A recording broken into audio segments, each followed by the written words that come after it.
안녕하세요. 오늘은 레스베라트롤이라는 성분에 대해서 이야기해 보려고 합니다. 어떤 구독자분께서 이 내용이 궁금하다고 하셔서 준비를 해봤고요.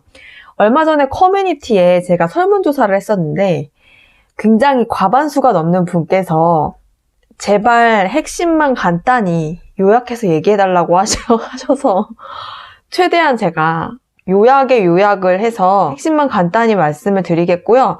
뭔가 저는 대체 그 얘기의 근거가 뭐냐 이렇게 궁금해 하실까 봐서 제가 증거가 되는 근거까지 다 설명을 해드리느라고 좀 길어졌었던 것 같고, 제가 자세한 내용은 더보기란에 앞으로 넣고 영상에서는 정말 최대한 간단히 핵심만 이야기해드리도록 할 테니까요. 네, 그럼 지금부터 최대한 간단히 설명해드리는 레스베라트롤에 대한 이야기입니다. 먼저 레스베라트롤은요, 레드 와인에서 발견이 된 항산화제인데요. 베리류나 땅콩에 들어가 있는 폴리페놀로서 항산화제 역할을 하기 때문에 여러분들 이제는 조금 항산화제에 대해서 잘 아실 거예요. 항산화제 역할을 하기 때문에 그래서 어디에 좋냐라고 물어보신다면 첫 번째로는 혈압인데요. 혈압 중에서 우리가 혈압 재면 120에 80 이런 식으로 측정이 되잖아요. 이게 먼저 얘기하는 그 120이라는 숫자가 수축기 혈압이라고 부르거든요. 심장 박동할 때 동맥벽에 가해지는 압력을 이 수축기 혈압이라고 하는데요. 이 혈압의 수치는 동맥이 굳어지고 딱딱해지면서 나이가 들수록 자연스럽게 올라가게 된대요. 근데 이게 올라가면은 자연스럽게 심장질환의 원인이 되는데, 우리 레스베라트롤은요, 산화질소의 생산을 증가시켜줌으로써 혈압을 낮춰주는 효과가 있다고 합니다. 두 번째는요, 혈액 내의 지방에 긍정적인 영향을 미친다는 건데요. 쥐의 실험에서는요, 총 콜레스테롤 수치와 체중이 감소했는데 몸에 좋은 HDL 콜레스테롤 수치는 증가했다라는 연구 결과가 있다고 하고요. 나쁜 LDL 콜레스테롤이 우리 피 속에서 약간 이렇게 산화가 되게 되면은 그게 동맥벽에 들러붙어서 플라크를 형성한다 그래요. 그런데 6개월간 이 레스베라트롤로 치료를 한 후에 LDL이 4.5% 감소했고, 레스베라트롤을 섭취하지 않은 그룹에 비해서는 20%나 감소를 한 거라고 합니다.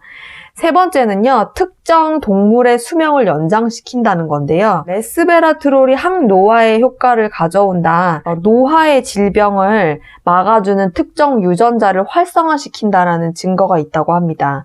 그래서 유전자 발현 방식을 바꿔서 수명을 연장하는 데 도움을 준다라는 거고요. 근데 연구가 더 필요하다고 합니다. 아직 사람에 대한 연구는 진행하지 않았기 때문입니다.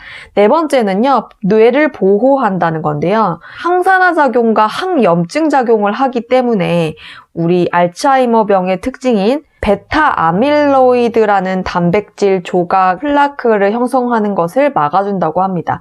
알츠하이머가 걸린 분들의 뇌를 이렇게 부검을 했을 경우에 그 베타 아밀로이드라는 단백질 조각 플라크가 발견이 됐다고 해요. 근데 요거가 만들어지는 것을 방해하는 효과가 있다라는 거고요. 뇌세포를 손상으로부터 보호해주는 연쇄작용을 촉발할 수 있다고 합니다. 다섯 번째는요, 인슐린 민감도를 높일 수 있다는 건데요. 이 인슐린 민감도가 증가한다는 거는 당뇨 합병증 또는 당뇨병에 대해서 아주 예방을 해주는 효과가 있으니까 도움이 되는 겁니다. 당뇨병에 걸린 사람에게 너무 많은 당 알코올 소르비톨이 쌓이게 되면 세포 손상을 일으켜서 산화 스트레스가 발생하는데, 어떤 그런 효소를 레스베라트롤이 억제해주면서 포도당을 당 알코올인 소르비톨로 바꾸는 것을 막아준다라고 합니다. 그러니까 당뇨의 합병증을 일으키는 산화 스트레스로부터 보호를 해주는 거고요. 만성 질환의 원인인 염증 감소에도 도움을 준다고 합니다. 그리고 포도당 대사 작용을 돕는 단백질인 AMPK를 활성화시켜서 혈당 수치를 낮춰준다라고 합니다. 여섯 번째로는요, 관절통을 완화시킬 수 있다는 건데요. 염증 감소 효과가 있고 관절 손상을 예방시켜주는 가능성을 가지고 있는 연구들이 많이 있었다고 합니다. 일곱 번째는요, 암세포를 억제할 수 있다는 건데요.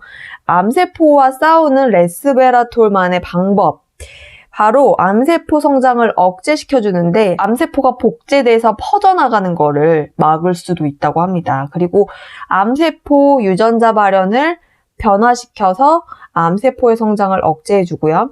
그 다음에 특정 호르몬 발현을 억제시켜주기 때문에 호르몬에 의존하는 암이 퍼져나가는 것을 막을 수 있다고 합니다. 하지만 이게 아직까지는 사람의 암에 대한 효과의 연구가 아니기 때문에 좀 더 가능성만 열어둔 채로 좀 더 지켜봐야 될 것 같고요. 이렇게 몸에 좋은 레스베라트롤은요, 고용량을 복용했을 경우에 혈액이 응고되는 거를 막아주는 항응고 효과가 있대요. 그래서 헤파린이나 와파린 같은 항응고제 있죠. 뭐 아스피린 그런 것도 아마 해당이 될 것 같은데, 그런 항응고제나 아니면은 일부 진통제와 함께 복용했을 때 출혈이나 멍이 생겨날 가능성이 있다라고 합니다. 레스베라트롤은요, 우리 몸의 효소를 차단하는 역할이 있어서 신체에 특정 화합물을 정화시켜주는 것을 도와주는 효소를 차단하는 경우가 있대요. 그래서 몇몇 약들과 상호작용이 발생할 수 있다고 합니다. 뭐 예를 들면 혈압약이라든지 불안을 잠재워주는 약이라든지 면역 억제제 같은 약들과 상호작용을 조심하셔야 한다고 하고요. 아주 잠재력이 큰 항산화제이기 때문에 요즘에는 영양제에 많이 포함이 되어 있는 경우가 있고, 저는 여기 이제 나드라고 하는 영양제에 보면 레스베라트롤이 함유가 되어 있었죠. 레스베라트롤이 100mg 함유되어 있었던 나드라는 항산화제를 제가 복용한 적이 있는데, 레스베라트롤을 함유하고 있는 영양제는 더보기란에 좀 소개를 해드려 보고요. 오늘 레스베라트롤에 대한 이야기는 여기까지입니다. 도움이 되셨다면 구독과 좋아요 눌러주시고 항상 시청해주셔서 감사합니다. 안녕.